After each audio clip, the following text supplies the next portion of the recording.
Right, so a little workshop improvement today. So back in 2005 when I first went self-employed, I bought this saw. Now back then I used to work from my parents' single garage. I didn't have a lot of space, so I bought the biggest machines I could that would fit in the space. Now I bought this cabinet saw, but with the space I had, I couldn't fit the sliding arm on. So for 18 years I've been using the saw without the sliding arm.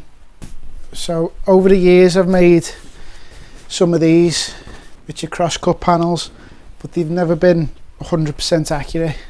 So since I've been in this workshop, I've had the space, but I haven't had the time to put it together, and I'd lost the instructions as well.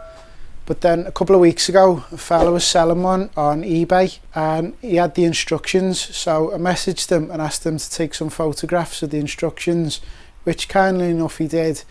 They weren't the best pictures and they weren't the best instructions, so I've cobbled it together, I've got it on and made up great improvements to the saw.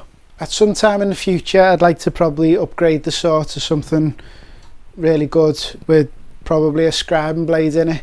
So if there's any companies out there who'd like to, help out the channel, please get in touch. It'd be good to do a collaboration with you.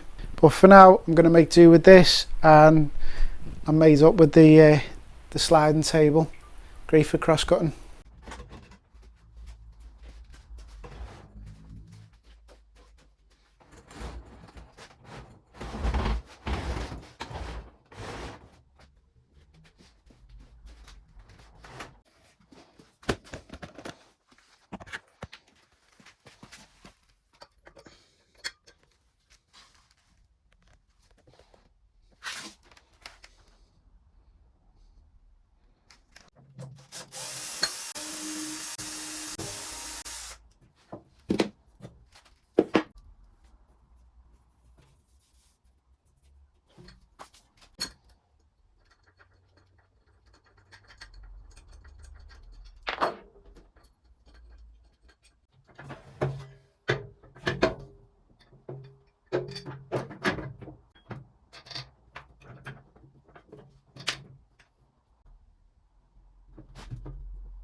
So that's how I cobbled it together.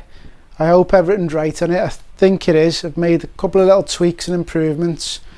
It wasn't the best build quality, but it's a decent saw. But as I said, someday in the future I'll probably upgrade it, especially with something with a scribing blade. Well, I hope you've enjoyed watching me put this together and enjoyed the video, and if you have, please hit the like button, and if you haven't already, please subscribe to the channel, and I'll see you next time.